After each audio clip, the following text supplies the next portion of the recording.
من ناوم شعلەیە بە خۆشحاڵیەوە جارێکی تر لە خزمەتی ئێوەی ئازیزدام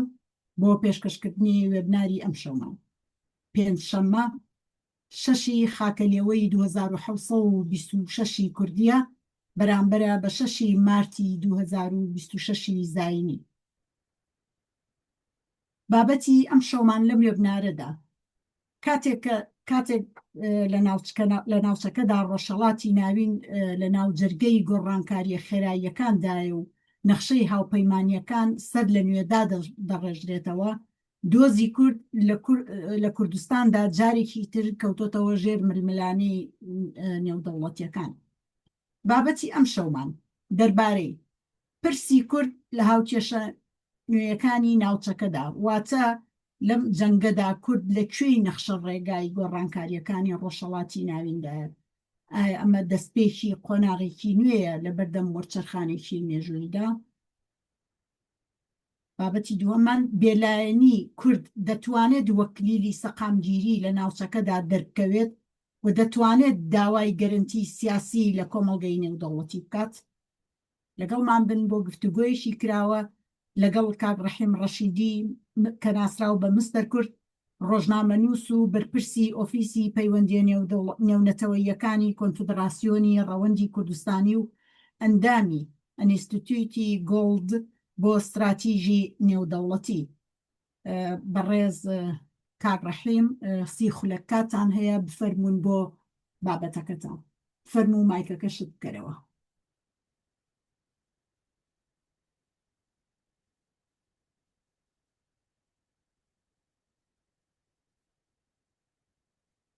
هەمووی خەتە هەرمەنێ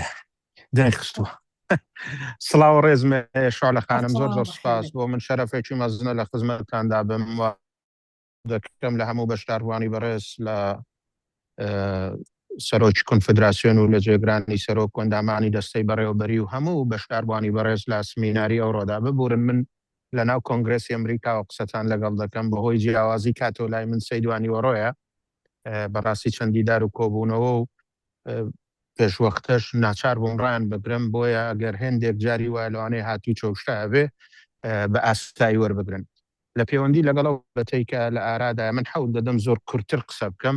دەرفەتەکە زۆرتر دێڵینەوە بۆ بەشداروانی بەڕێز، بۆ ئەگەر پرسیارێک یا تێبینیەکیان هەبوو بیهێن ڕۆژەکەوە. بۆ ئێران گرینگە ئەم شەڕێکی ئێستا لە ئەمبەر ئێران لە ئارادایە خۆی گرنگی پێگەی سیاسی سەربازی و ئابووری بە تایبەتی کە بابەتە جەوهەریەکە پرسی ئابووریە، پرسی وزەیە و ڕێڕەوی وزەیە دەردەخە. ئێران هەمیشە لە سیاسەتی دەرەوەی وڵاتە یەکگرتووەکانی ئەمریکادا جێگە و پێگە و شوێنێکی تایبەتی هەبووە. بۆ ئاگاداریتان بەر لە شۆڕشی 1970 میلادی 1357 هەتاوی ئێران ئەوەندە لە سیاسەتی دەرەوەی ئەمریکادا گرنگ بووە کە سەرۆکی ئەو کاتی CIA واتە دەستگای هەواڵگەری وڵاتە یەکگرتووەکانی ئەمریکا کراوەتە باڵوێزی واشنگتۆن لە تاران، کەواتە یەکێک لەو فاکتۆرانەی کە بۆچی تاج جێگای خۆیدا بە عەمامە دەبێ ئالەم گۆشەنیگاوە چاوی لێ بکەین کە ئەو کات دنیا بەسەر دوو بەرەدادا بەش ببوو، بەرە کە پیان دەوت شەڕی سارد، بەرەی ڕۆژهەڵات و بەرەی ڕۆژاوە. بەرەی ڕۆژاواکە بە سەرۆکایەتی ئەمریکا لە هەمبەر بەرەی ڕۆژهەڵات کە بە سەرۆکایەتی یەکێتی سۆڤیەتی ئەو کات لە ململانێدا بوون. شتا بە جۆرێک لە یاخیبوونی تێدا دەبیندرا، جۆرێک لە غرور و تەکەببر و خۆ بەزلزانی ئەڵی گرتبوو و ئێستا بەشێک لە لێدوانەکانی لەگەڵ میدیاکانی ئوروپا و ئەمریکا دەبینین ئامادە نەبوو بەو جۆرەی کە پێویستە هاوکاری ئۆپێککە بۆ نرخینەوت بێنێتە خوارێ و هێندێک جاریش دەیوت ئیتر ئێمە چاو بەو پرت زەرد و چاوشینانە نادەین، چیدی باجیان پێ نادەین. ئەمام فاکتۆر گەلێکن کە بۆیە دەمێ بڵم دیسان مەسەلەی وزە. مەسەلەی دووە مەسەلەی ئایدۆلۆژی، ئەو کاتە پیان دەوت دەیانوت دەبێ پشتێنەیەکی سەوز پێک بێنین لە هەمبەر چی؟ لە هەمبەر نفوزی هێزە چەپ و شیوعی کۆمونیستیەکان. ئەو بۆ وێنە پشتیوانیان لە جیهادیەکان دەکرد لە ئەفغانستان و کە هەمومان لەگەڵ ئەو چەمکانە تا ڕادەیەکی زۆر ئاشنای. نامەوێت ئەو بابەتە زۆر درێژ بکەمەوە تەنانەت لە شەڕی ئێران و عێراقدا ئەگەر چاو لێ دەکەی ئیسرائیلیەکان هاوکاری ئێرانیەکان دەکەن یعنی دەرکەوت کە لە سەردەمی سەرۆک کۆماری ڕەفسەنجانیدا چەک و چۆڵێکی زۆریان لە ئیسرائیلیەکان وەرگرتووە ئیسرائیلیەکان دەیانوت لە هەموو ناوچەکەدا لە کۆی یەکەم هۆکارەوە بوو کە ئێران وڵاتێکی عەرەبی نیە چون هەموو وڵاتانی عەرەبی بە جۆرێک لە جۆرەکان دوشمنی ئیسرائیل و هەوڵی سڕینەوە و لابردنی ئیسرائیلیان لە جەوهەر و ناوەڕۆکی خۆیدا دهێنایە ئاراوە کەواتە پشتیوانی کردن لە دەوڵەتێکی ناعەرەبی بۆ ئەوان زەرورەتێکی هەبوو و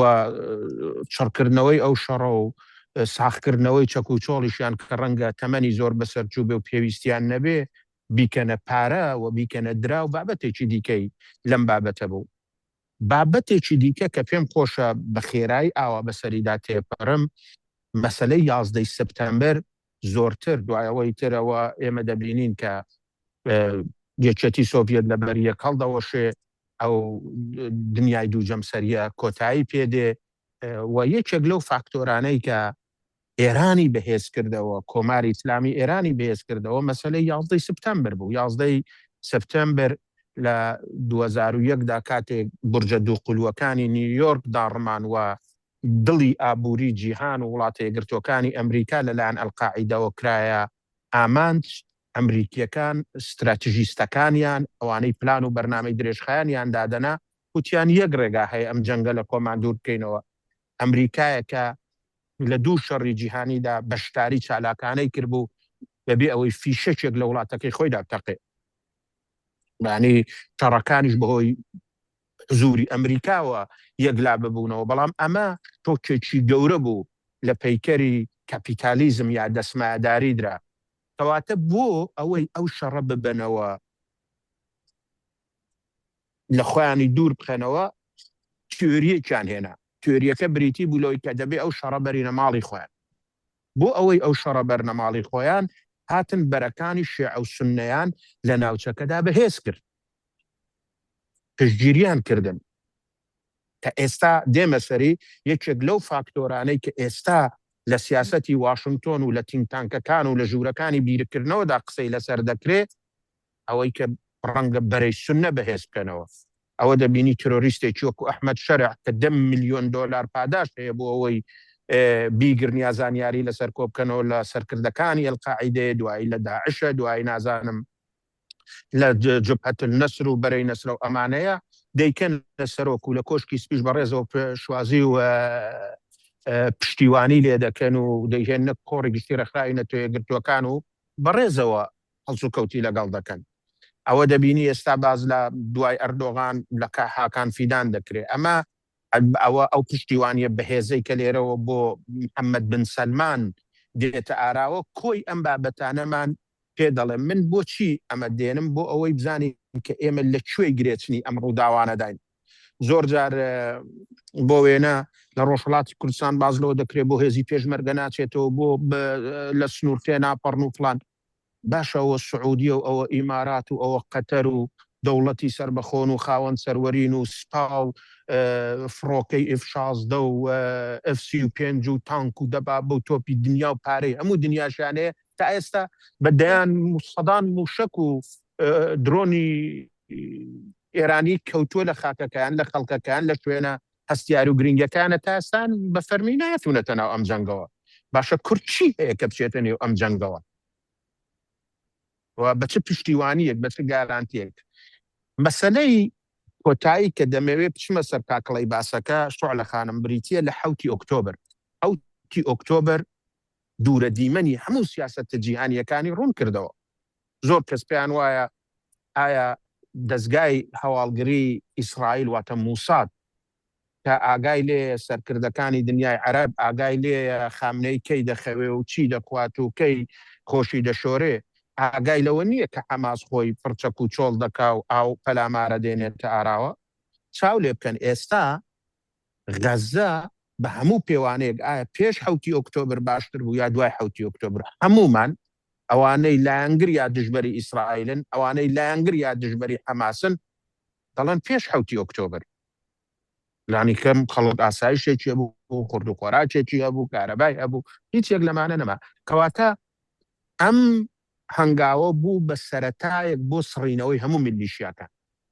بۆ ئاگاداریتان دوو کاتژمێربەر لەوە پێش من لەگەڵ تامباراک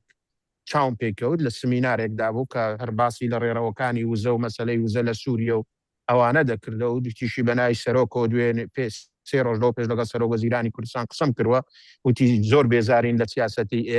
عێراق ئەو میلیشیانە دەبێ کنترۆل بکرێن ڕۆڵی میلیشیاکانی سەر بە ئێران قبول کراو نییە ئەمەمان لە بیر نەچێوتی بەنای سەرۆک شەو قسەم لەگەڵ کردوون کە پابندین بە پاراستنی ئاسایشی ئەوان ئەمە پامێکی گرینگە چونکو تامبارا کەم باڵێزی ئەمریکای لە تورکیا هەم نێردەی تایبەتیە بۆ سووریە و پێم وایە دەبێتە نێردەی تایبەتیش بۆ عێراق بە جێگای مارکسەڤایە کەواتە ڕۆڵێکی گەورە هەیە کاریگەریشی وەک بیزنسمەنێکی سەرکەوتوو لەسەر سەرۆک ترامپ هەیە ئێستا 600 ملیار دۆلار هاوڕانم ژمارەتان بۆ دووبارە دەکەمەوە 600 ملیار دۆلار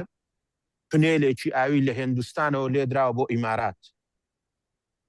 ئێستا کە باز لەوە دەکرێت دەبێت لە عێراق شەمەندەفەر ڕێبکەوێ و لە بروکسێل بوەستێ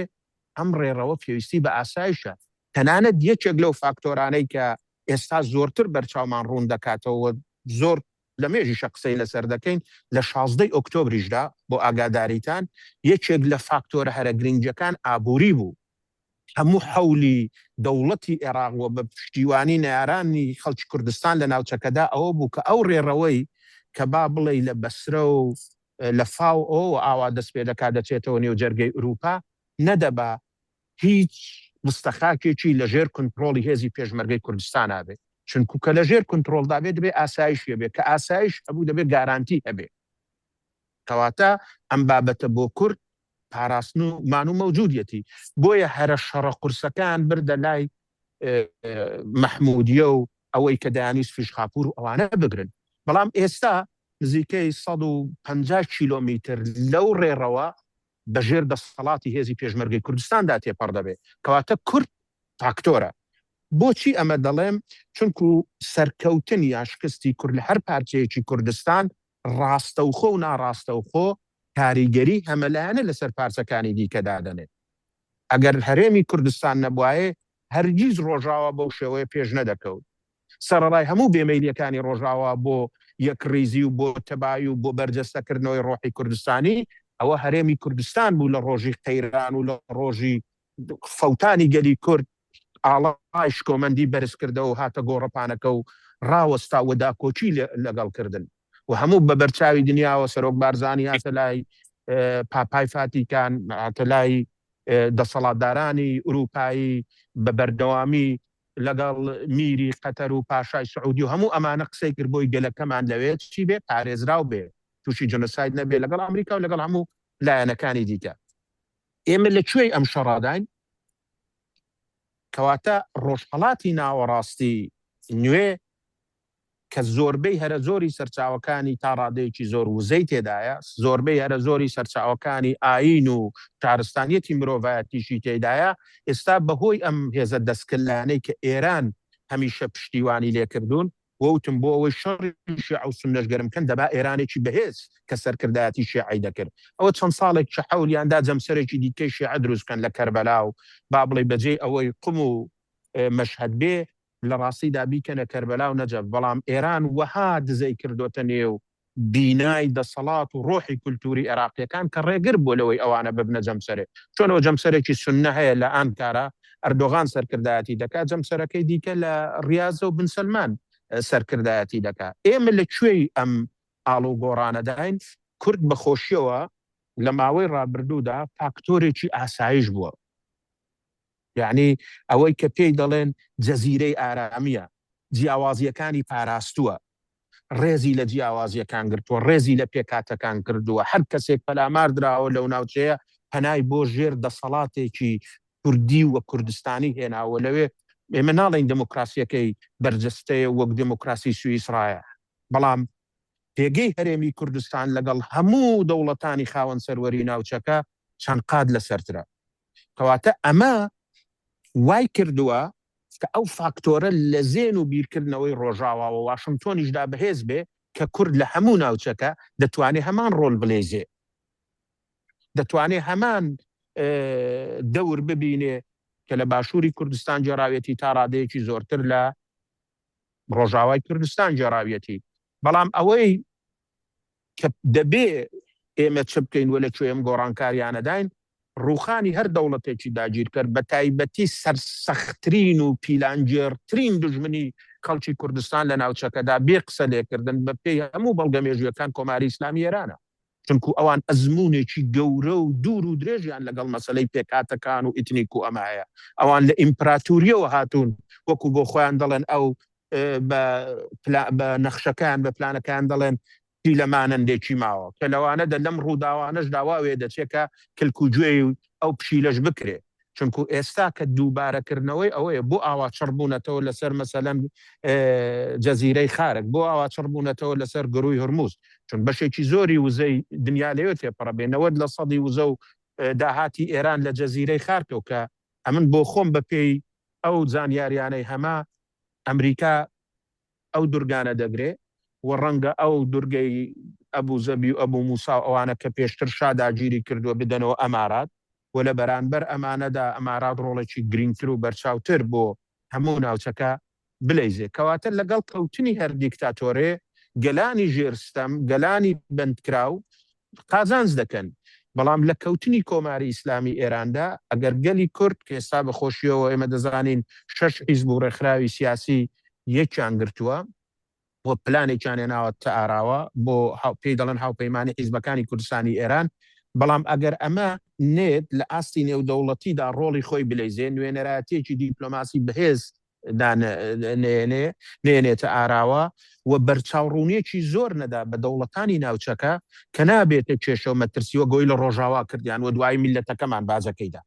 بۆیە ئەو ئەگەر و مەترسیانە لە ئارادان، کەواتە شەر نییە لە کەوتنی ئەوە تا ئەو هەموو سەرۆک وەزیرە جاری وایە بە گورزی هەولێریش لە بەغدا گۆڕدراون، بەڵام خۆ ئەوە هێرشی میلیشیاکان و بڕینی قوتی خەڵکی کوردستان و بڕینی داوا و دەرمانی خەڵکی کوردستان لە جێگای خۆیەتی. کەواتە کورد دەبێت بە پلان و بە بەرنامە بچێتە نێو ئەم بابەتانەوە و داوای جۆرێک لە گارانتی جۆرێک لە پاراستن بکات. پاراستنی نێودەوڵەتی جاوە ناوچەی دژەفرێنی بۆ دابین دەکەن، ئەوە ئەو متمانەی دەدەنێ دەنا بۆ دەبێ بچێتە نێو ئەو شەڕەوە. ئێمە کێشەمان لە ناوچەکەدا لەگەڵ هێزی پرۆکسیە، لەگەڵ هێزی دەستکردلاو بەکرێگیراوە، لەگەڵ ئەو میلیشیانەیە. ئەگەر کورد ببێت بەم حاڵەتەوە ئەم خاڵە بەرجەستە بکاتەوە بۆ وێنە من کە لەگەڵ سەرکردەکانی کوردی ڕۆژهەڵات قسەم کردەوە و تومە یەکەمین شت دەبێ واشنگتۆن بە فەرمی میوانداریتان بکە وەکو ناوەندی هێزەکانی خۆتان. ئەو دەمە کە تۆ دەتوانی خۆناخێت بچیتە سەرکەخۆ مەرج نییە لە ئێران دەوڵەتەکە بڕۆخێ و کورشتی دەست بکەوێ، ئەبەدەن شتیوا لە گۆڕێنیە. بۆیە یەکریزیەکە گرینگە، هاو بەشیەکە گرینگە و بەرنامەیەکی ڕوونیش کە بزانین بەرەوکوێ دەچین و دەرەنجامی کارەکەمان چ دەبێت. جوڵەی هێزی سیاسی کوردەکانی ڕۆژهەڵات لە باشووری کوردستان لە ئێستادا دەتوانێت هەموو دەستکەوتەکانی کوردستان بخاتە مەترسیەوە، دەتوانێت ببێتە گەورەترین چاو لێ بکە. ئێران گەورەترین حولی خۆی دەدا کە لایەنەکان بێنێتە نێو ئەم شەڕەوە. هەرێمی کوردستان لەگەڵ ئەوەی بێلایەنی خۆی پاراستووە، لەگەڵ ئەوەی بەدایان جار و توێتی بەشێک نیم لەم شەڕ و ئاژاوەیە، بەڵام بەردەوام سارۆخی تێدەگرن، بەردەوام موشەکی تێدەگرن، بەردەوام هەول دەدەن وەک بەشێک لەم شەڕە وێنای بکەن. لە کاتێکا کورد لە ناوچەکەداوە هەولێر فاکتۆرێکی گرنگی سەقامگیری بووە، فاکتۆری پاراستنی شکۆ و شەرافەتی پێکاتەکان و جیاوازیەکانی دیکەش بووە. کەواتە ئەوان لەم ڕاستایەدا بۆ ئەوەی کە تۆ بچێشنە نێو ئەم شەڕەوە کێشانیانە ناو ئەم شەڕەوە. یەکەم هێزی ناسیۆنالیزمی ئێرانی کە بە باوەڕی من جۆرێکە لە فاشیزم باشە لە تەواوی ئێرانە یەک دەگرێت ژی خەڵکی کوردستان وا تێستاوە کوڕی دیکتاتۆری پێشووی هەر لە هەموو شوێنە لە دەرچێدەدا دەڵێت بمبارانی کەن لێی بدەن بیر و خێنن لەگەڵ ئیسرائیل کۆ دەبێتەوەە ئەگەر کورد ئەوەی کردبا بزانە چ جەهەندمێک بەرپا دەبوو. کەواتە دەبێت تۆ هەموو ئەم فاکتۆرانت لە بەرچاو بێ. کەواتە لە سەرتاسەری ئێراندا هەستێکی دژە کوردی گەورە هەڵدەخرێنی کە هیچی شت بۆ دەستە بەرنات.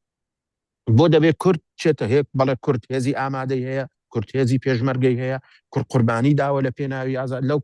سەردەمانش ئەمریکا لەگەڵ نێبووە قەباتی خۆی بۆ ئازادی و بۆ سەربەستی و بۆ سەر بەخۆی یەردرێژە داوە. ئەمریکاشی لەگەڵ وێ زۆر سپاسی دەکەین، زۆر مەمنونین و زۆریشمان پێخۆشە و دەستیشمان پر لە گوڵ دەگوشین و دەست لەسەر سنگیشدا دەنین و بە خێرهاتنیشی دەکەین. وەک دەڵێ ئێمە هیچ لە دەست نادەین جیا لە زنجیرەکانمان.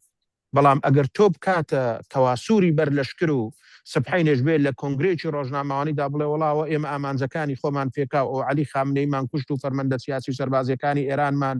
کوشت و ئەوە هێزی دەریایی ئێرانمان لە پاخست و ئەوە بینای دەسەڵاتمان ڕوخان لە ئێران و ئەوە سەرکردەکانمان کردە ئامانج و ئەو ئاسمانەکەمان داجی کە ڕۆڵی ئێمە تاوە بوو، ئەو دەم تۆ ڕوبەڕووی چ دەبیەوە؟ کێ بەرپرسیار دەبێت لەوەی کە جا هەمیشە شتێک دەڵێن ئەگەر کوردێک و تورکێک و فارسێک بگیرێ دەڵێ فارسەکە 6 مانگ گیرانی دەدەنێ، تورکەکە ساڵێک گیرانی دەدەنێ، کوردەکەی ئەعدام دەکەن لەسەر یەک تاوان. بۆ ئەوەی کە تۆ بزانی ئەمە چ سیاست مەدارێکی دنیادی توی عاقڵی ژیر و دیوربین دێ هەنگایەکی وا دەدەنێ. بۆیە ئەوەی کە لە فەیسبوکچیەکان و فسفس پاڵەوانەکانی فەیسبوک و سوشیال میدیا لە ئەوروپا و ئەمریکا و ئەوە حان دەدەن ئەوە بۆ ناڕۆن و ئەوە بۆ ئەوە ناکەن، بە باوەڕی من ئەوە نەخوێندنەوەیەکی دروستە، نە کوردستانیە، نە دڵسۆزانەیە، نەنەتەوە پەروەرانەیە. من هەموو ژیانم تەرخان کردووە کە ئەو ساڵ 30 ساڵە کەس و کارەکەی خۆشم نەدیوە، زێدەکەی خۆم نەدیوە، لە هەموو کەس زۆرتر ئاواتمەوەیە بگەڕێمەوە زێدی با و باپیران و گوندەکەی خۆم. بەڵام بۆ ئەوە ناتوانم بڵم دنیا وێران بێ، هەموو شتێک قوربانی بێت، چ دەبێ با ببێ، بەس من باوات و ئامانجەکەی خۆم. دەبێ ئێمە بەرپرسیار بین، بەرپرسیارەکی نەتەوەیی و نیشتیمانیمان هەبێ. من نامەوێت تۆی ناومێدی بچێنم، بەڵام پێم وایە کوردەکانی ڕۆژهەڵاتی کوردستان هێزە سیاسیەکانی تا ئێستا زۆر زۆر زۆر زۆر بەرپرسانە جوڵاونەتەوە. من سپاس و دەستخۆشیان لێ دەکەم ئەوەی کە بیر و ڕام لەگەڵ گۆڕیونەتەوە دەبێت، چونکو جوڵەی بێ بەرنامەی کورد، جوڵەی بەبێ گارانتی و پشتیوانی کورد، من دڵنیاتان دەکەمەوە لەوەی کە هەموو دەستکەوتەکانی کورد لە ناوچەکەدا دەتوانێت لەگەڵ مەترسی ڕوبەڕوو بکاتەوە. تۆ ئێوە بیر بکەنەوە ئەگەر مەسەلەن ئەو حەولانەی سەرۆک بارزانی دای بۆ ئەوەی کورد یەک بگرێ لە ڕۆژاوی کوردستان لە هەولێر دوایی لە دهۆک، بەڵام بەهۆی خوێندنەوەی بەرنامەی خراپ ئەوە دەرەنجامەکەی بوو. ئەگەر بەپێی ئەو شەڕفرۆشی و جنێ و ئەو کولتوری نزم گفتاریەشی کە لە هەموو شوێنێک ڕوبەڕووی ئەو هێڵە دەکرایەوە و هێڵە نەتەوەیە کۆ دەبایە شایلۆغان باید ماو تاباتیان لێ دەبێت لێ بابێ. بەڵام ئەوە ئێمەین لە ڕۆژی تنگانەدا بەرپرسیارین لە بەرانبەر نەتەوەکەمانە، ئەوە ئێمەین لە ڕۆژی تنگانەدا مەیدانەکە چۆڵ ناکەین. هەر بۆیە لەو ڕاستایەدا و لەو چوارچێوەیەدا ئەمن پێم وایە ئێمە فاکتۆری سەقامگیرین دەبێ هەروە بمێنینەوە، فاکتۆری کولتوری پێکەوە ژیانین دەبێ نەک هەر ئاوا بمێنین، دەبێت گەشەی پێ بدەین، پەرەی پێ بدەین و بە شانازیەوە لە هەموو شوێنێک قسەی لەسەر بکەین. و ئێمە پێش ئەوەی ئەمریکا هاوپەیمانمان بێ لە بەرەی دژە ترۆردا بووین، شەڕی دژە ترۆرمان کردووە، شەڕی وڵاتانی تۆرۆریستیمان کردووە، شەڕی سپای پاسداران و هێزەکانی قودسمان کردووە، سەرکردەکانی کوردی ڕۆژهەڵات سەر مێزی و توێ شەهید بوون. ئەوە دکتۆر قاسم لەو لە ڤیەنا، ئەوە دکتۆر شەرەفکەندی لە برلین، ئەوە زیاتر لە 600 کادر و پێشمەرگە و سەرکردەی کوردی ڕۆژهەڵاتە لە باشووری کوردستان بوونەتە خۆراکی دەستگای ژیان تێکدەری جەهەندەمی ئیتلاعاتی ئێران. کەواتە کەس ناتوانێت بە تۆ بڵێ کە تۆ لە بەرەی دژە ترۆردانی، تۆ سەرەکی ترین قوربانی ترۆریزمی. بەڵام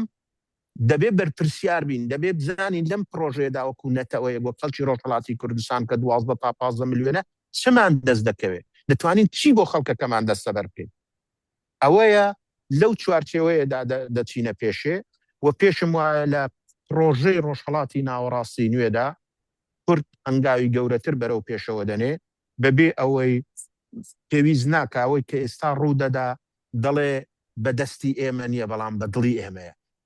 هەتا زۆرتر لە ڕژیمی ئێرانی بدەن، هەتا زۆرتر لە ڕوولاوازی بکەن لە قازانجی کورد و نەتەوەکانی ژێرسەمە. ئەو دەم ئەو تورکیەش لە سێلاوە کورد دەبنە جیرانی. کەواتە ئەمە دەبێتە ئەمرێکی واقع. بۆیە دەبێ ئێمە هەستانەتەوەیەکە بەهێز بکەین و لەژێر شەکانەوەی ئاڵای کوردستاندا وەکو ئەدرسێکی درست هەنگاوەکانمان بەرەو پێشەوە بنین و بەردەوام ئەوەش دووبارە بکەینەوە کە ئێمە فاکتۆری ئاشتین، فاکتۆری سەقامگیرین، وڵاتەکەمان دەوڵەمەندە بە کانگای سروشتی وەکو گاز و وەکو نەفت و وەکو سوتە وەکو هەموو ئەو بابەتانە بە ئاڵتون و بەشتی دیکەش. بەڵام گەورەتر لەوانە یەکریزی خۆمانە و دروستکردنی ئەو ئەدرسە سیاسیەیە کە ڕوویان لە یەک شوێن بێت. لە ساڵانی ڕابردوودا من زۆر بە بەرنامە کارم بۆ کرۆ کە کورد دەبێ ئەدرسێکی هەبێ و پێشم وایە ئێستا لەو قۆناغەتە شایستەترین کەس بۆ ئەوی ئەو ئەدرسە بێ سەرۆک مەسعود بارزانیە و نابێت ترسمان لەوەی هەبێ کە ناو ناتۆرەمان لێ بنێن فڵان و ئەولاولا و پێشم وایە خەمخۆری ئەو و دڵسۆزی ئەو بۆ دۆزی کوردستان پێویست بە مەجامە لەو قسە و باز ناکە بۆ ئەمە سەلمێنراوە. من هیوادارم تەمەنی درێژتر بێ، سەرساختر و سڵامەتتر بێ بۆ ئەوەی بگەینە ئەو قۆناخانەی کە پێویستە. ئەمە کۆی ئەو قسە و باسە بوو کە لەم پەیوەندیەدایەمانە ئاراوە چونکو لە داهاتی ڕۆژهەڵاتی کوردستان ڕەنگە ئێمە زۆر کێشەمان لەگەڵ فارز نەبێ، هیچ سنوورێکی خاچیمان لەگەڵ فارز نییە، زۆرترین کێشەمان لەگەڵ ئازەریەکان دەبێت. ئازەریەکان کە ڕەنگە خوێناوی ترین شەڕ لەگەڵ کورد بکەن لەسەر ورمێ، لەبەرەوەی ورمێ تەنیا خاڵێکە گریان دەداتەوە بە بەشەکەی دیکەی ئازەربایجان بە باکۆوە. ئەمە تۆ دەبێ هەموو ئەم فاکتۆرانت لەبەرچاو بێت. تۆ ئێستا مەسەلەن پانتۆرکیزم تا سنە و سەقزیش دەڵێ بۆ ئاگاداریتان خاچی تورکستان و خاچی تورکەکانە. دەوڵەتێکی بەهێزی وەکو تورکیش ئەوە لە پشتێتی ئەندامی ناتۆیە هاوسنوورەتی کە پلانی کوچێتی لەگەڵ هەر جوڵەیە بۆ ڕووخانی ڕژیم جدی بێ دەبێ من 400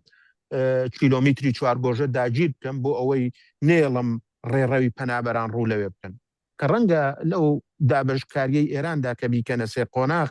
زۆرتر ئەفغانستان و ئازربایجانی باکۆ ئەوانە ببنە ڕێڕەوی کۆچی پەنابەری ئەوانە کە ئەو ئامرازش تا ڕادەیەکی زۆر لەدەست تورکیە دەربهێنن. بۆیە کۆی ئەو ئاڵ و گۆڕانە سناریۆی ناڕوون لە سەرمێزەکانن دەکرێت سەرۆکی ئەمریکا لە هەر سات و کاتێکدا ڕاست بێتە بەردەم کامێراکان و بڵێ ئەرچی ئێمە کۆتایی هات چونکە لە دەستپێکی قسەکانیدا بەر لەو شەڕە یەکشتی کورد وتی ئەرچی ئێمە لێدان لە ئێرانە ئەرچی ئێوەشە دەوڵەتەکە بگۆڕن بە هاوکاری ئێمە. بەڵام ئەوەی تا ئێستا دیتومانە جم و جۆڵێکی نێو خۆی دروست نەبووە. بۆیە لەو پەیوەندیەدا بۆ ئاڵوگۆڕی ئاوا دەبێ زۆر لە سەرخۆ بین، دەبێ زۆر بە بەرنامە بین، دەبێت لە سەرکەڵ لە بازنەی سیاسەتی جیهانیدا چالاک بین. جۆمان لە زانیاری بێ بیر و ڕابگۆڕینەوە و زانیاریمان دەست بکەوێ بۆ ئەوەی شەمەندەفەری دۆزی ڕەوای گەلاکەمان بەرەو کەناری ئارامی پاڵپێوە بنین. زۆر سپاس. سپاس بۆ بەڕێزش دەستخۆشی و ماندوو نەبوونی بۆ بەڕێستان. ئامادەبوانی ئازیز ئێستا کاتی وەرگرتنی پرسیارەکانی ئێوەیە، بەڵام